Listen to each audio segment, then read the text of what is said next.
during this COVID situation, we all see that the rise in single-use plastic in the society, and people right now, they don't see any alternative to it. So we're gonna discuss about what difference this will make post-COVID, that how this pandemic situation will affect our the usage of plastic, and we have different panelists, different experts here, and we will try to have a very healthy discussion today, and this will give us some way forward that how we should inculcate all the changes in our behavior, maybe from the industry point of view, from the environment point of view, from the consumer point of view, and looking forward for a very healthy discussion today. Once again, I welcome everyone. My name is Aman. I'll be the moderator for today's webinar, and I would like to introduce myself. I work for NGO. It's a non-profit society by the name of Waste Warriors. We are a registered society and a non-profit solid waste management NGO based in Dehradun, and we are also working in Dharamshala, Himachal Pradesh, and eastern periphery of Corbett National Park. We work through direct action initiatives, public awareness raising, community engagement, and long-term partnerships with government bodies. In the panelists today, he is the founder of Plastic for Change. He is CEO of this company, and whatever I went through their website, and they say that their organization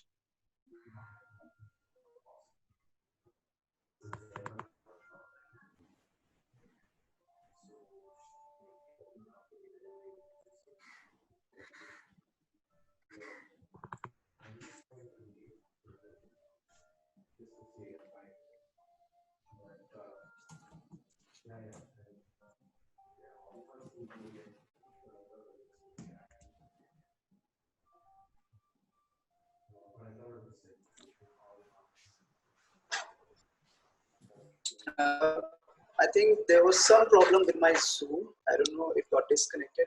Am I audible to everyone? Yes. Okay. So Andrew, if you can please go ahead and introduce yourself to the. Hi everyone. Yeah, my name is Andrew Almack. I'm the founder CEO of Plastics for Change. Been based in South India in Bengaluru, helping to connect the informal waste economy to a global marketplace and making it easy for the brands and manufacturers that we all love to use recycled plastic instead of the fossil fuel-based plastic. So it's such a pleasure being here today. Thank you so much, Andrew. Looking forward for a good discussion with you. Next, we have Stalin. Stalin, if you would like to introduce yourself, please. Good evening. I'm Stalin Dayanand. I represent an NGO called Vanashakti, which means basically power of the forest. We work in the field of conservation. We have a separate division for marine conservation, which is called as Sagar Shakti. I head Vanashakti as its director. I'm a conservationist by profession. Okay, thank you very much.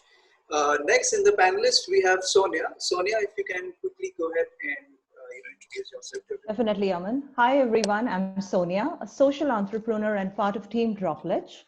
Dropledge, which is a social cause-based technology initiative where we use gamification technologies to address the issues in the society. We do this to involve the masses, to influence their habits, drive real actions together with our NGO partners, and also influence their behavior. Looking forward to connecting with all over this webinar. Okay, thank you very much, Sonia. Before we start, I think there was some problem with my Zoom, and I am not a host now. So, Bhushan, if you can please help me with that. Probably you would have to make me a host or a panelist once again. Meanwhile, I would like to tell everyone that the panelists that we have here, so what we have done, all the panelists, they come from different backgrounds, and the field that they are representing today, Andrew, which basically, he come from the industry, the plastic recycling industry. He and his organization directly, deal with plastic recycling, and they also provide livelihood opportunity to a very vast sector of informal people who probably live there, earn their livelihood with that. This whole recycling chain. Sonia here is an expert from the consumer behavior point of view. So how things work in front and how it affects the, how it impacts the consumer behavior. She will be talking about that.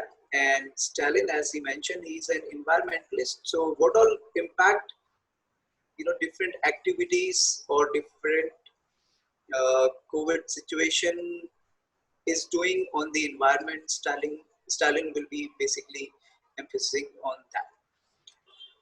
Well, great. So now we'll move on to the to the main part where we will discuss different aspects of the current situation and how it's impacting the world, and what role we can play as society, as industry, as people to ensure that minimum damage or minimum impact happens on the environment, and how we can change our behavior so that this plastic consumption that has increased during this COVID, especially single-use plastic, can be again, fought and neutralized. So, the overall impact of the nature can be tackled by everyone. So I'll start with the question that I would want to ask Andrew. Now we all know that the COVID situation is there and everyone is trying to fight that. One thing that everyone probably who follows the pollution and who are really concerned about how it's impacting the environment. But since you come from an industry point of view, what do you think? How has COVID-19 affected global plastic recycling industry? I mean, across the globe. So, because there are many things, many single-use plastic items are being used. So, what is the impact of this plastic use on the recycling industry? Yeah, so the COVID pandemic has had a crippling impact on the recycling industry globally. One of the main drivers of that is the price of oil has fallen. So now the production of fossil fuel-based plastic is at a record low price. And so it's so easy for companies to use this very cheap fossil fuel-based plastic rather than use the recycled material. So therefore the demand for recycled plastic is also going down, and thus the price is also going down. So world over, recycling businesses are going bankrupt, and it's it's probably the worst shock to the recycling economy since the creation of plastic. And then that coupled with the increase in disposable plastic, as you mentioned, and less reuse, it's a pretty dire situation at the moment. So there's a lot of work to do. Okay, so because the oil prices, because of these oil prices, the industries will be moving towards using virgin plastic more.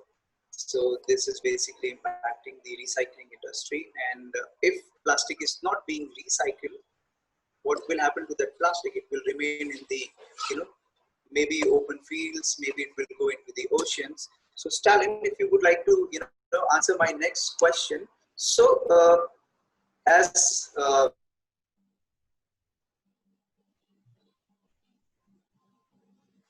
consuming single-use plastic more as compared to recycling it, and every time there is a need or a fresh lot of virgin plastic will be used. So do you think that this new normal of single-use plastic, will it be the same after the COVID situation as well? And then if yes, then what is the impact that according to you it will make directly on the environment? So the environmental impacts of plastics are it's a huge subject. It'll take a lot of discussion on it. But if you talk in terms of COVID and post-COVID, in COVID, what has generated maximum generation of plastic single-use, the medical waste, whatever is being used in the hospitals, because COVID-19 being a very infectious disease condition. So more and more of those medical waste has been generated. Unfortunately, nothing can be recycled. It all goes in. It is supposed to go into incineration. Now that again is not a very healthy thing to do. We know how well we know very well how the gases which are generated during incineration, how they get into the atmosphere. So it's not that the COVID has given us any 19 pandemic has given us any relief. Now coming to the future, because of the low cost of oil today, there will be an increased demand for the fresh virgin plastics, because it's more practical to be using better material which is fresh and which has less operational issues. So the recycled part will definitely be hit. The recycling industry will get hit for some time. But the point remains, whatever is already in the atmosphere and whatever we are going to dump again now in this fresh, the problem is still there. COVID or no COVID, the issue of plastics in the environment, its harmful effects on the environment, its effects on human health, these things are very serious and need to be considered.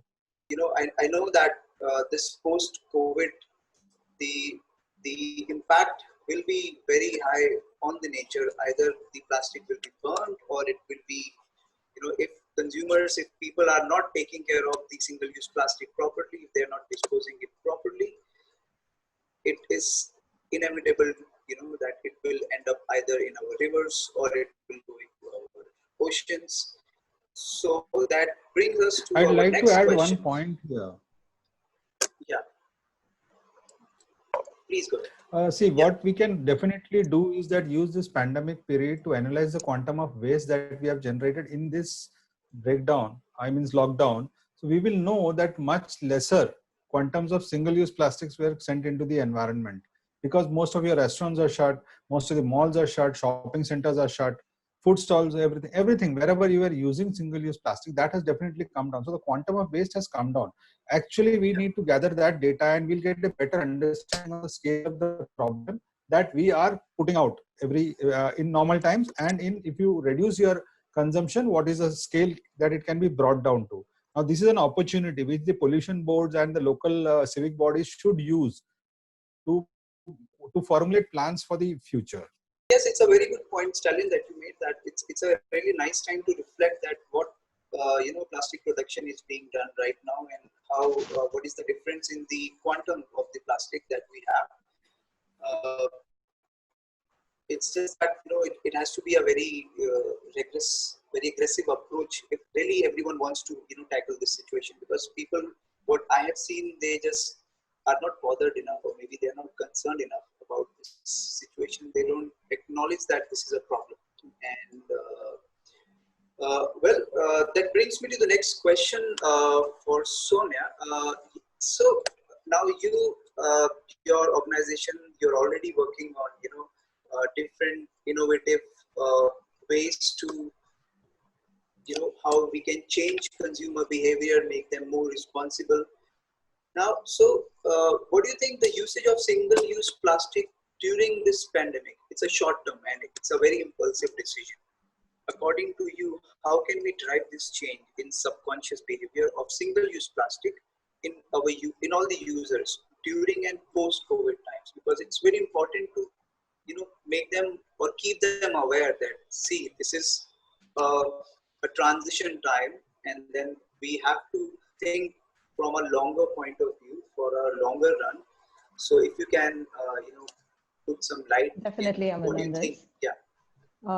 I would strongly agree to this fact that COVID has made us realize, a lot of things that we are chasing is momentary, and like Stalin has mentioned, each one of us needs to uplift each of these causes of plastic pollution in the ocean, climate change, actively on our own. And for us at Dropledge, in our recent study that we were looking at, because we use gamification as a technology initiative over here to influence thoughts, habits, and drive real actions from the end users along with our NGO partners, and we don't go preachy. It's very interesting to know, most of our habits, almost 80% of our habits are formed and performed not by the conscious decisions, but by our subconscious mind. And research analysts, behavior scientists have almost supported this. It's very well proven. During our study, we did see that 94% of the people who engaged in these technology initiatives uh, definitely were expressing their commitment to drop single use of plastic in their daily lives, and which, in itself is a whopping 4.7 times higher than they were before they tried using such kind of platforms. So with this being absolutely an encouraging and inspiring thought, we should definitely look at enabling technology and gamification to influence the subconscious of a user, because like I said, it goes in the non-preachy way. Also, it is important to acknowledge the fact that we are in absolutely unfamiliar new reality. Never before, in our history have we seen a pandemic of this sort, and people adopting so fast and easily to their own initiatives, activities for their own consumption and well-beings. Um, Innovations and everyday habits, which could have possibly taken 10 years to materialize, have just moved on and smoothly sailed into being into 3 months of existence. So for us, we definitely believe and feel that this is the right time to encourage and mobilize people to drop the single use of plastic as a habit. We can definitely do this. All the resources and supplies and data is there to support it. However, we would need partnerships and alliances from all the stakeholders who can consciously and collectively see these messages as a part of their efforts when they are reaching out to the masses. So that's what I would suggest. That's a very valid point. Thank you, Sonia, because it's very important that things should go hand in hand. The industries, the big corporates, the bulk producers, they have to understand their responsibility, and at the same time, it's the consumers who are the receiver at the end, who are basically the waste generator. What we believe should also come forward to understand the situation and be more responsible. It's not that only the industries will have to do it, but it's both the things should go hand in hand, and obviously the administration, they should have systems in place to either enforce or to ensure that these things are mitigated in time before it's too late. Now, talking about industry, Andrew, I would like to ask you, how major businesses can help in mitigating or reducing the risk from plastic waste generated during this, especially during the COVID-19 outbreak? Yeah, so I think with business models, there's always the first thing is just assessing the design of the product that the brands and manufacturers are making, and designing it so that it does enter the circular economy again, and even is it necessary to have so much packaging in the first place. And then once that step is done, looking to create more demand for the material so that it helps to increase the value and to create markets essentially for all the discarded plastics that litter the landscape. And I think a really important lens for brands and manufacturers to look at when they're designing their supply chain and designing their packaging is also the impact on the livelihood creation through their supply chain. And especially in the context of a country like India, where over 90% of the recycling activities are still informal, and the folks at the base of that supply chain are generally just the poorest people in society. There's a real impact that can be created by designing responsible supply chains. Well, that's very interesting fact, because we also work with a lot of informal people, especially waste pickers.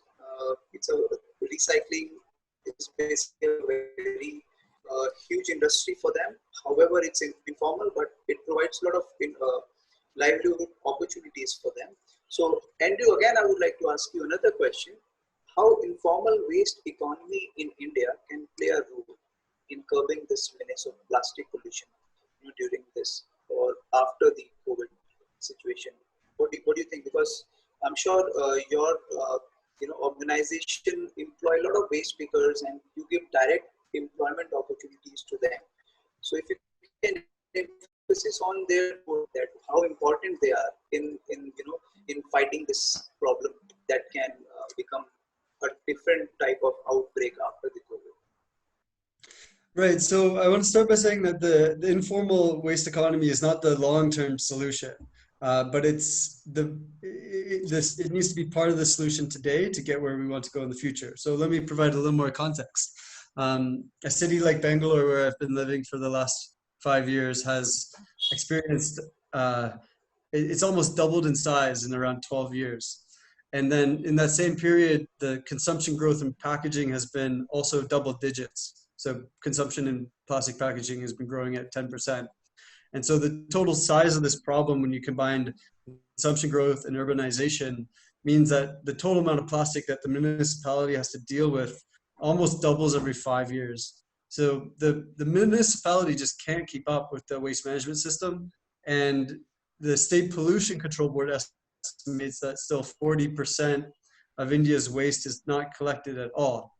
So the informal waste economy is quite critical in filling that gap, and is responsible for picking up a lot of these plastics that would otherwise be entering the environment via burning and dumping, or entering the rivers and eventually making its way to the lowest place, which is inevitably the ocean. So one of the grand challenges of our time is helping to make this transition from an informal waste economy towards a more formalized process.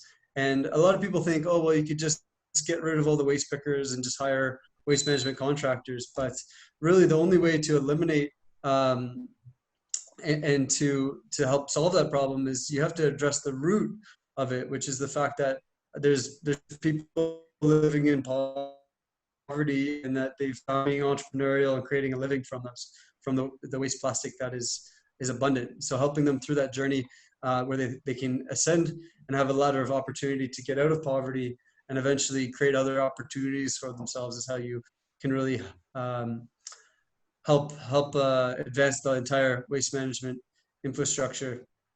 Yeah. Well, I think thank you, Andrew, for that answer. I think it completely makes sense. The informal industry, if we want to make it a mainstream or bring it into a formal system, making small-scale entrepreneurs, and then will eventually give them a very good livelihood opportunity, as well as what I personally feel they are the expert. They know what kind of plastic, what will be the resale value. So this is what I basically feel.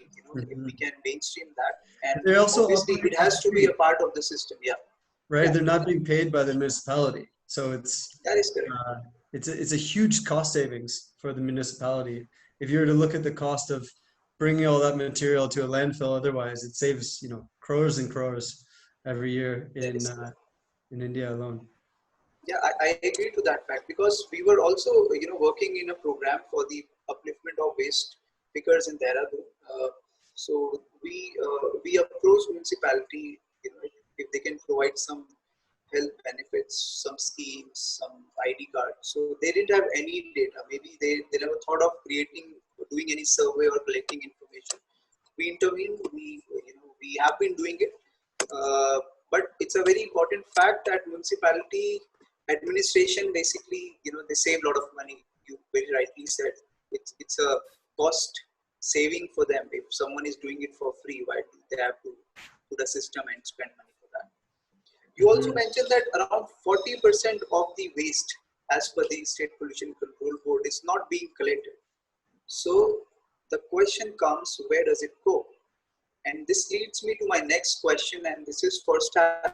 So, according to you, how is this plastic pollution post-COVID going to affect the coastal region? Because coastal region, if it's not being collected, I'm sure it will be going somewhere. And if we look at the geography, it will eventually end up, at some river or some ocean. So, what do you think? How it's gonna impact the marine life? Yeah. See, when we are talking of the pollution caused by plastic in the ocean, we must remember that nobody takes truckloads or shiploads of plastic and dumps them in the ocean. It's all coming from land, and it's coming through the rivers and through the channels, through the creeks which meet the sea. And what is happening today is that most of this plastic gets washed into the mangrove area especially, and they remain trapped there. With every high tide, some of it keeps going back into the sea, and people keep indulging in never-ending beach cleanups.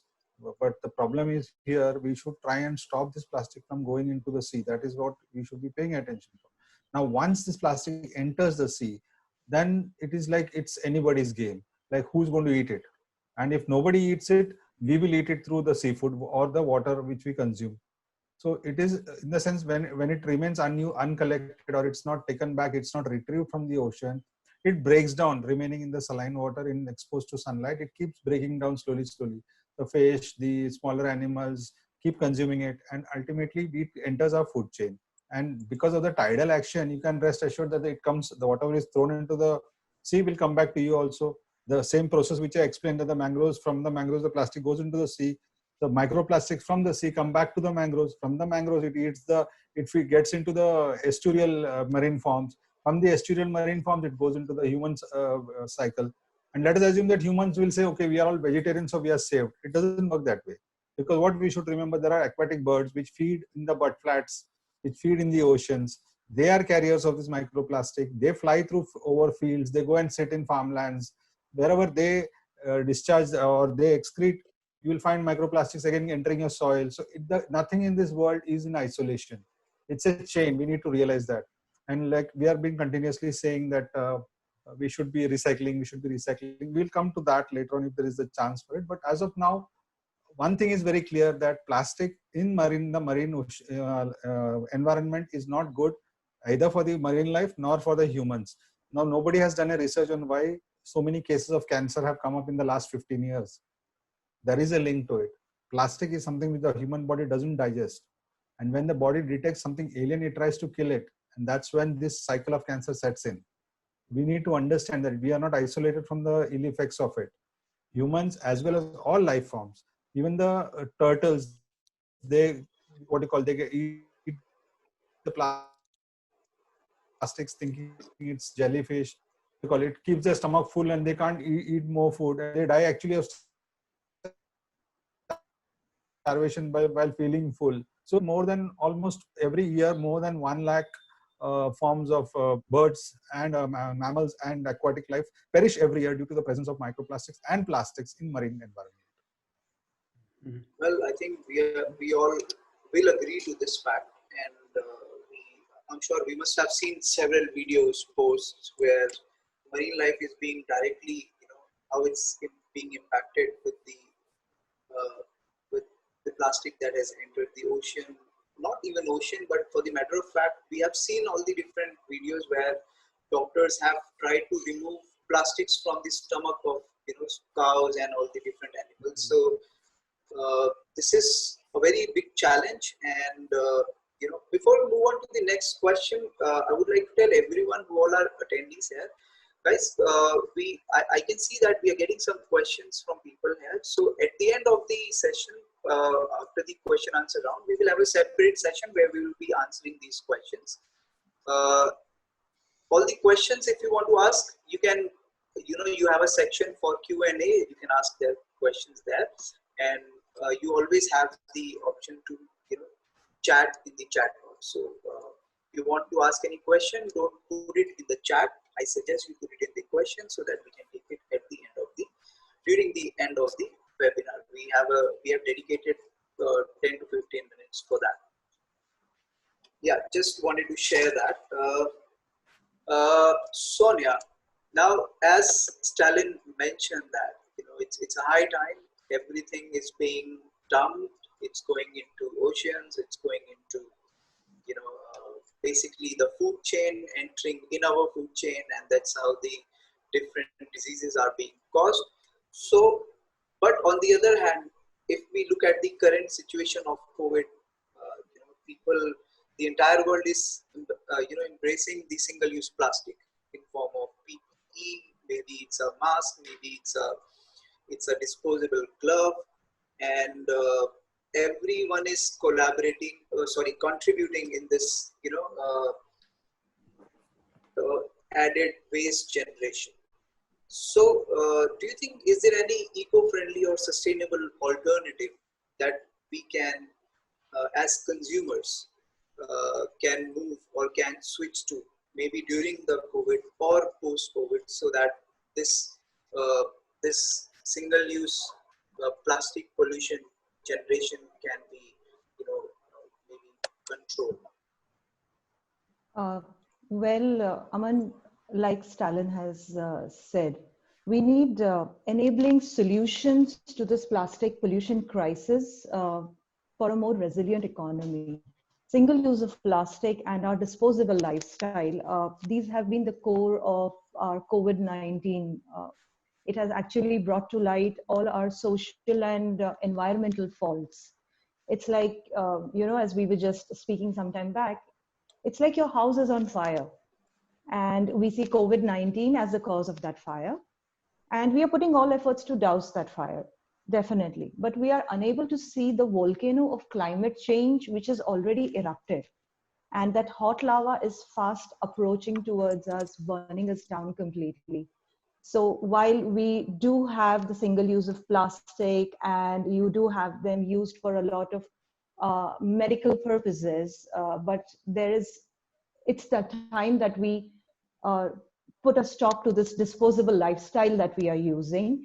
So hence in our individual capacities and with all our stakeholders, we must incentivize change, bring in substitutes, as well as adopt and go ahead for ambitious regulations to drastically reduce plastics, the single use of plastic, as well as support sustainable toxic-free products and the reuse systems. These would definitely help create that chain of sustainable alternatives at a wider audience scale, is what I feel. Well, it's a very interesting thing that how we can, first of all, this is, what we at Waste Warriors also preach. We always talk about the 3 R's: reduce, refuse, reuse. Now we have also introduced 2 more R's. Is rot, which basically we say that we start composting, and then also reduce.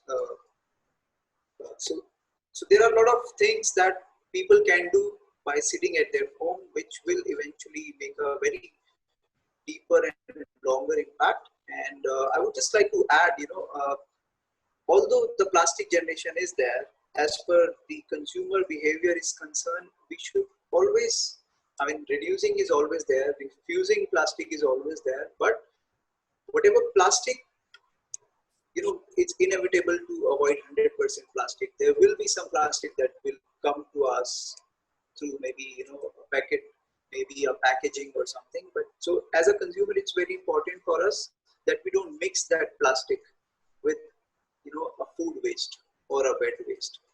Because if this happens, it will not help this plastic to get recycled. It will, cause a different level of problems.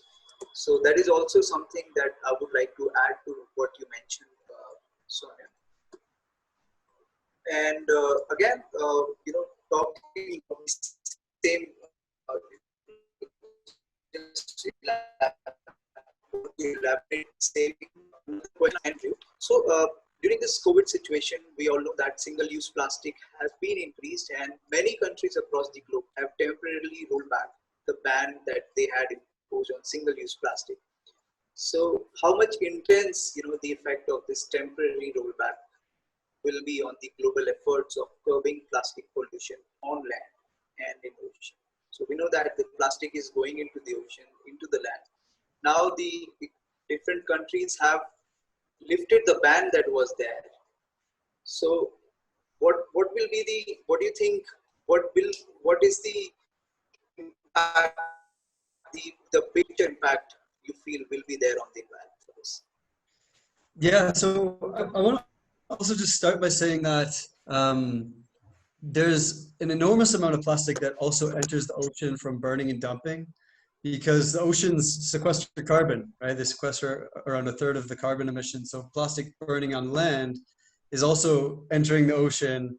And when it turns into that microplastic level, it gets so small that it can go through the pores in your skin. And it also, they're now finding it actually bridges the blood-brain barrier. and at its smallest level, it has a positive charge, so that it means it binds to other pathogens like the COVID virus and also all the heavy metals or all the carcinogens. So it's really a toxic mess out there. And I think although people are using a lot more single-use plastic for things like personal protective equipment, I think the consumer outrage over the state of what we've done, well, to our oceans, especially here on World Ocean Day, but also, I mean, the life on land as well, is getting to a point where companies are realizing that they really have got to change their business models. But for it to really take effect, the legislation does need to come into place. I think that there's always the need to reduce the single-use packaging that's not required, but it's very important to look at the full life cycle assessment of the alternatives as well. So for example, if you're shipping a Coca-Cola bottle in glass across India, the carbon emissions are much, much greater.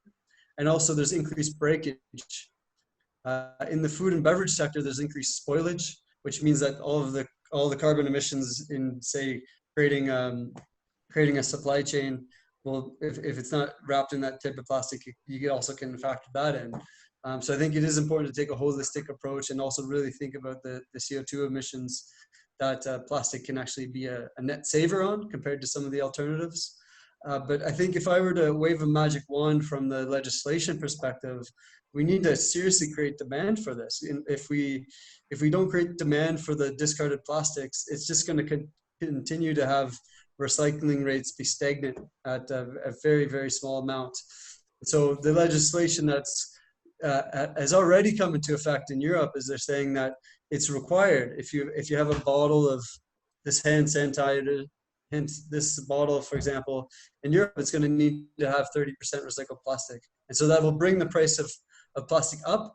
And also, one of the indirect consequences of that is that if recycled plastic is more expensive and plastic in general is more expensive, then the alternatives, the use of bioplastics for some product categories they're also able to compete. So it's a win-win for everybody. So we need to legislate the mandatory quotas for using recycled plastic, and also really think of putting a price on extracting new fossil fuel-based plastics from the earth.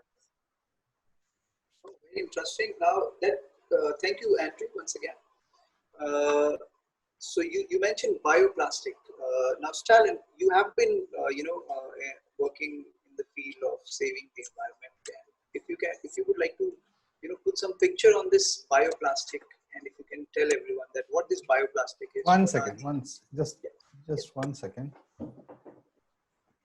Just while we're waiting, I can also just add a sentiment around. Okay, no, never mind. Yeah. Back. So the thing is, I was talking about cellulose-based plastics. They are a very good option compared to the current plastics which we are using. These plastics, if you leave them in the environment and add a little of enzymes into it, within 3 months they decompose and they form part of composting mixtures.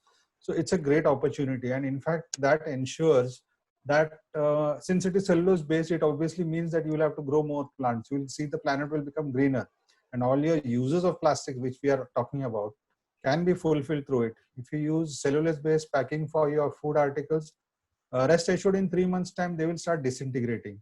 So whatever you eat also is literally new.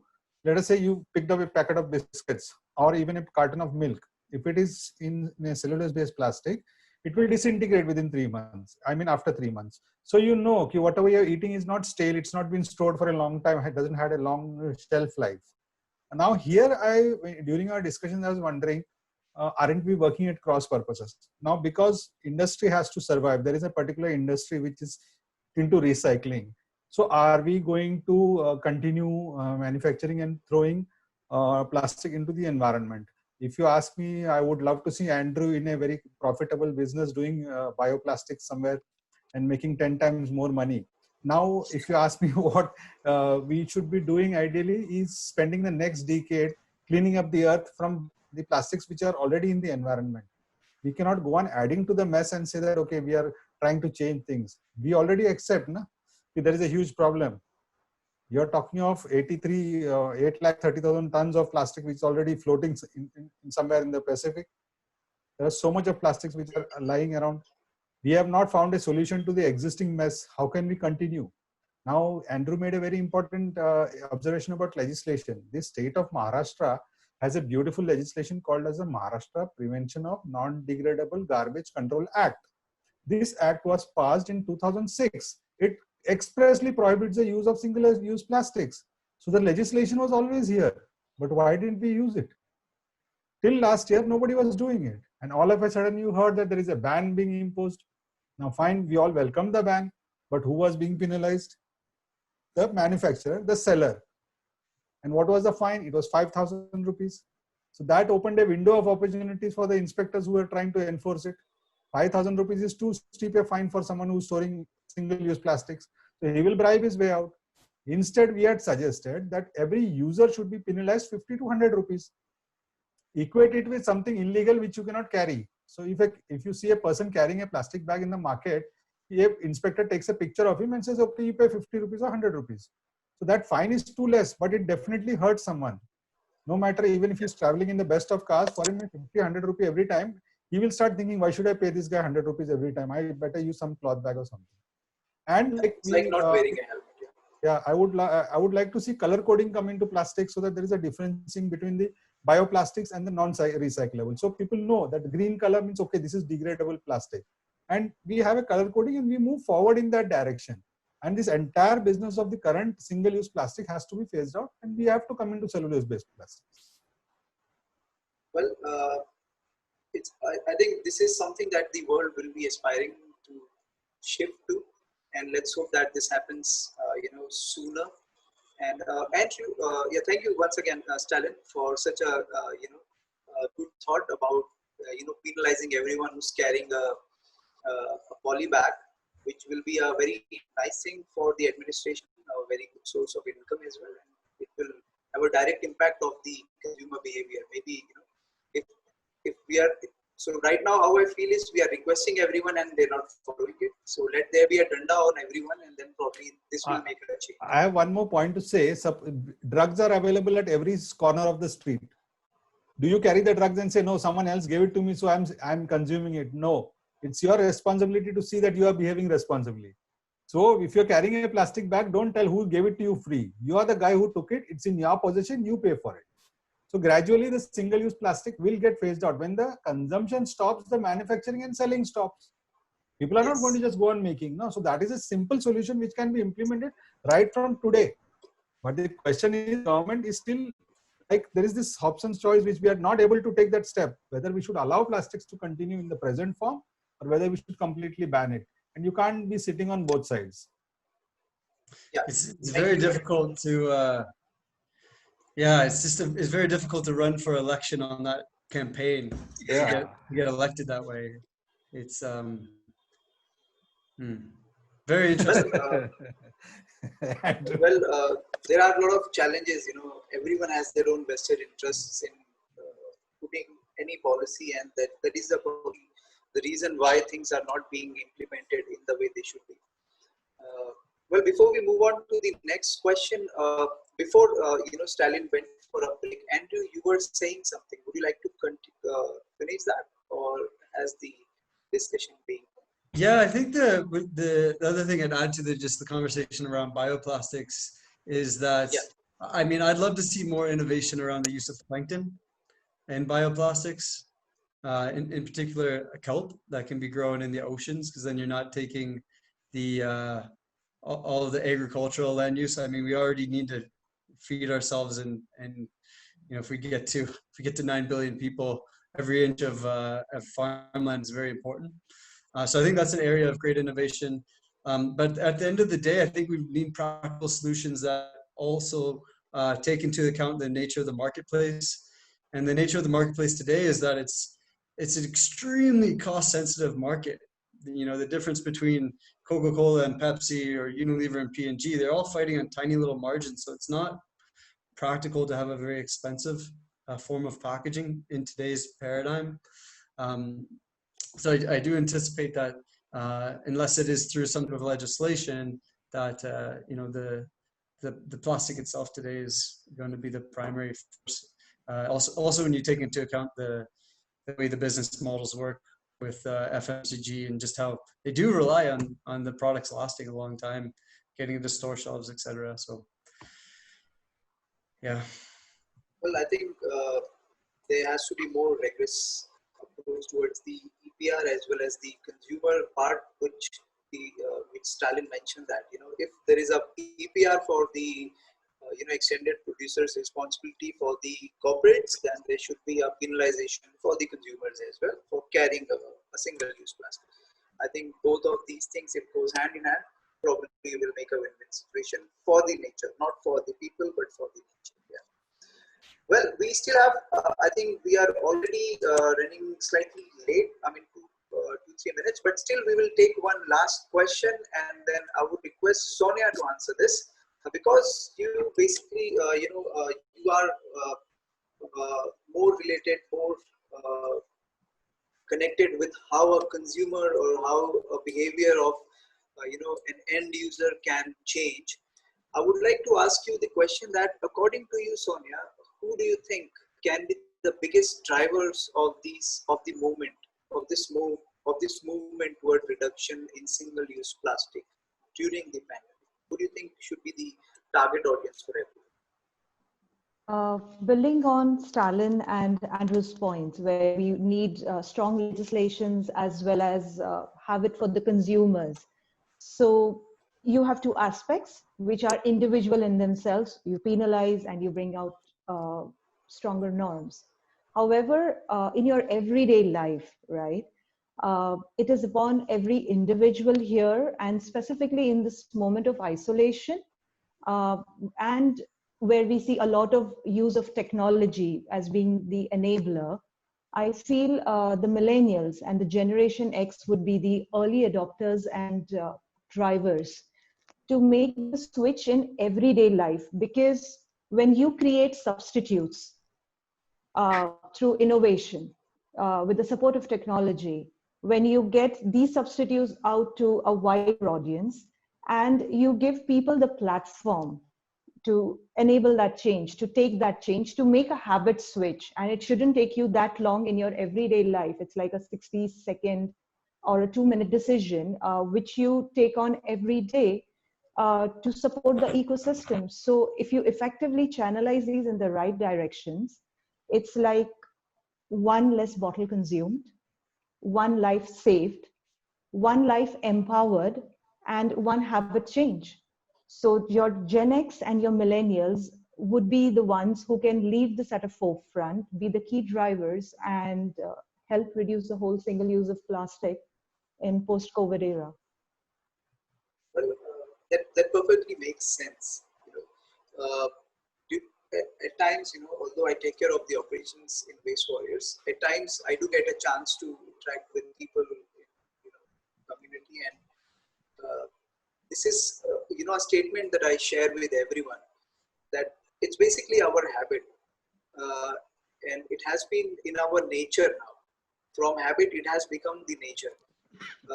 And I give this example every time that if we Indians, if we go to a temple, we know that we have to remove our slippers before entering the temple.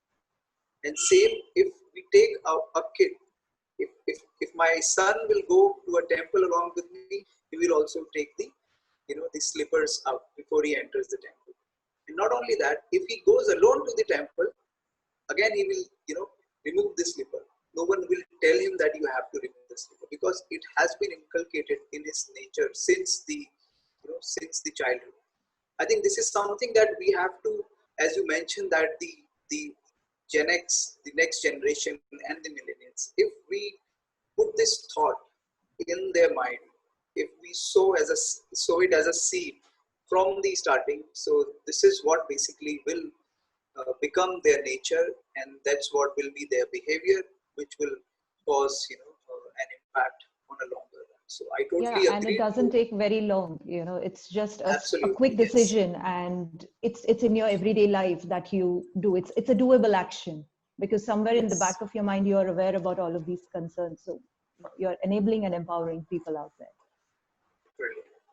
Well, thank you everyone for answering all these questions. Now, we have some questions being asked from the attendees.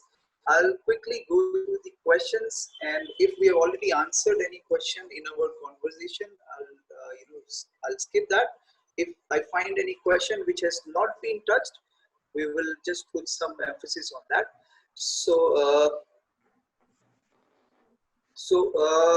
Meenal says, how are brands receptive to contributing towards the change towards plastic products? This is a question for Andrew, she asked. So, if you would like to answer that. Yeah, they're good at making promises. I think the Ellen MacArthur Foundation has kind of led this. There's 400 organizations that have signed the pledge. Most of them are targeting 25% use of recycled plastic by 2025. But out of the top 10 FMCGs globally, only one of them has got to 9%, and all the rest are only at less than 3%. So it's very challenging for them, and I think that there needs to be more legislation to point them in the right direction. Okay, well, I hope that answers Meenal's question. Raj Kanti asks, do we really have biodegradable plastic? I'm using a garbage bag which has also biodegradable tag on it. Is it really biodegradable? So Stalin, if you would like to answer that. Yeah, tested any biodegradable? Yeah. Yes, it's very much. It takes 3 months at a maximum to degrade. There are certain elements, chemicals which need to be added to it, but not very harmful ones. And the entire thing can become part of a composting mixture. I had said that it's cellulose-based plastics; they are degradable and biodegradable. So, it falls under the. Sorry. Yeah, so I was just saying, yes, please. It falls under the category of bioplastics. It is very much possible, and it should be the way forward. It's a little expensive, no doubt. I'm not saying that, but I'll tell you, if it is not available, then people do make that effort. And when the market opens up for this kind of a product, automatically you'll find more people wanting to come in, and the costs will come down eventually. It's not difficult.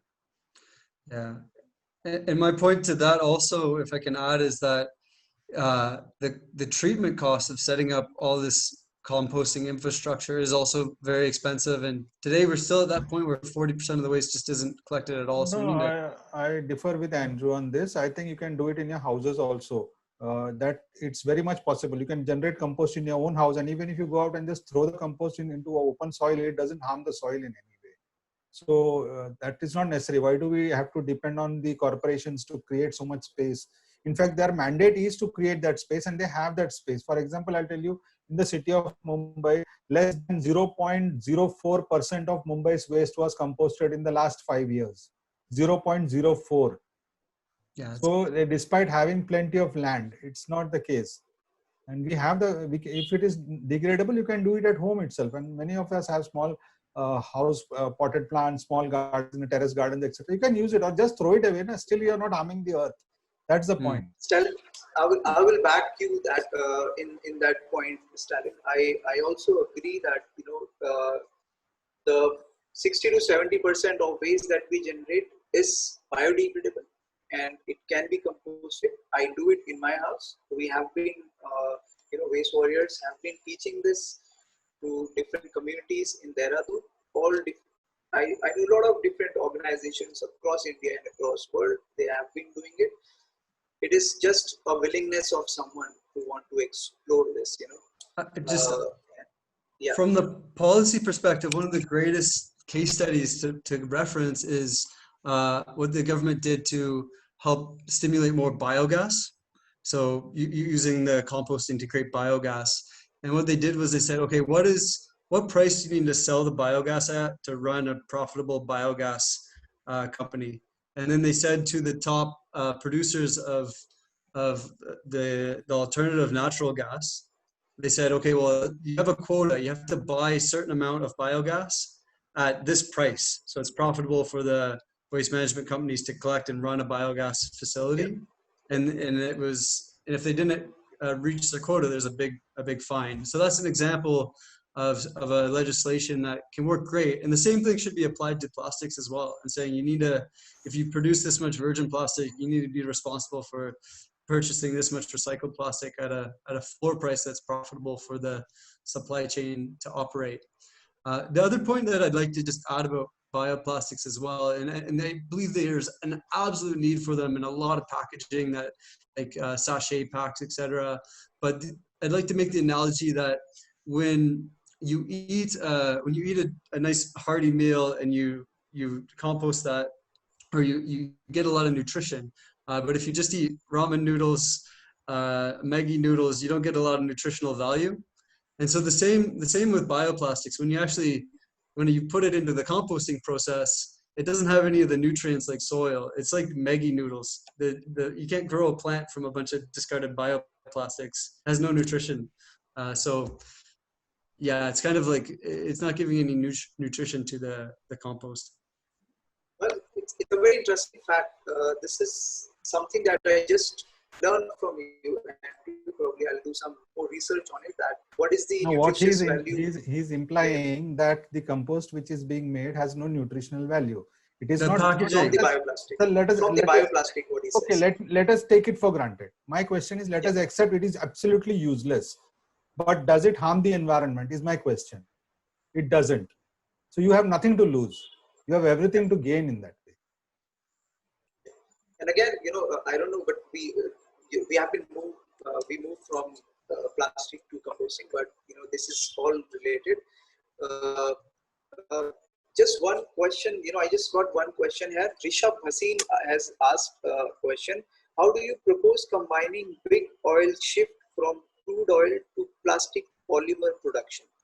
So if anyone would like to answer this question. So I'll just repeat the question again. How do you propose combating big oil shift from crude oil to plastic polymer production? It has to be a carbon tax. There has to be a price per ton of new plastic that you create. Yeah. There's something called as the manufacturer's liability also. For every product, there is a manufacturer's liability.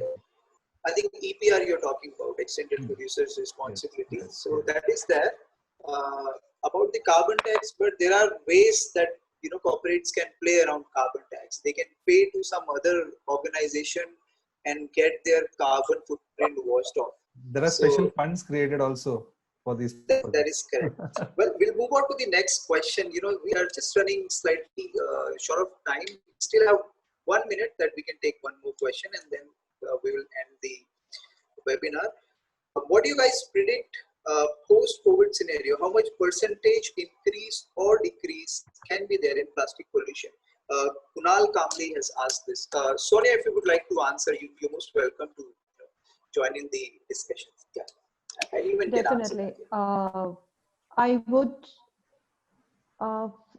It's a little difficult to identify the exact percentage here, but given our recent studies where we did see, while doing our entire technology initiative, when people were given a chance to use alternative solutions and options, 94% of them had pledged to drop single use of plastics, like we've discussed, and that was a whopping 4.7 times higher than what they were currently using till they were exposed. So there is a lot of hope, is what I would say, in terms of mobilizing and bringing in the change. I would also extend it to Stalin and Andrew, because from their individual fields, how would they see this if we have to define it with definite terms? Stalin? I don't want to scare people, but it is proven that the COVID virus stays on plastic longer. So you can stay away from it for quite some time. I see that the earth will get this breather for at least another 6 months. People will be traveling less of what you call water bottles being purchased from outside. And let this be on everyone's mind for the time being, at least, that plastic surfaces allow the virus to survive for a longer time. So if you see even Amazon, I was just observing over the last 10 days, they have reduced their plastic packaging to a large extent. In fact, the goods which are coming are many times just in the paper and in the hardboard form. So plastics will definitely, industry will be hit for some time, but the recycling industry can always go on, because like I said, we need to invest the next 10 years in cleaning the earth from the plastic which we have brought in. And that time should be given for the industries to shift into other areas of more environment friendly productions. And like I mentioned earlier, the legislation is there. It is mandated under the law. It is not a matter of choice, like you and I deciding, okay, today we want, today, tomorrow we don't want. The law doesn't permit you to use single-use plastics. There can be no justification for it. And in fact, sooner or later, I believe that in the next 2 years, India will be rid of completely of the single-use plastics. It may take a couple of years. Of course, in industrial uses, plastic has a great value, but then we need to understand that it cannot be part of our daily lives by using it for every use and throw. If we cannot do it. Okay, well, I think this all, it's a huge topic. We all can keep on Exactly discussing, debating. Everyone will have their own views, but we all agree that plastic is a problem, especially single-use plastic can be an added problem post-COVID, and we all agree to this fact that it's as well as along with the industry, along with the corporates, it's responsibility of the consumers as well, that they have to play their part. And all the the car has 4 wheels. All these wheels, if work together in collaboration and in sync, then we would be able to drive this car to the correct direction. With that thought, I would like to thank everyone for being part of this wonderful webinar that we had. I would like to thank Stalin, Andrew, and Sonia for the time. I would like to thank everyone, all the attendees to be who all listen, who were there, ask questions. I'm really sorry we were not able to answer all the questions. I have shared all the email addresses of all the panelists as well as my email address in the chat. You guys, all the attendees, you guys are most welcome to write to us, and we will be more than happy to answer your questions. And once again, thank you everyone. It was pleasure hosting this webinar, and I'm sure all the bright-minded people like us, all the environment friendly people, all the nature lover people like us will make a difference, and we will be able to beat this plastic problem, no matter how big this problem seems like. I feel it's just a matter of one innovation that will happen, and it will change the world. With that, I'll conclude this webinar. Thank you, everyone. Yeah. Bye-bye. Thank you, everyone. Thank you. Take care. Stay safe. Bye-bye. Hey.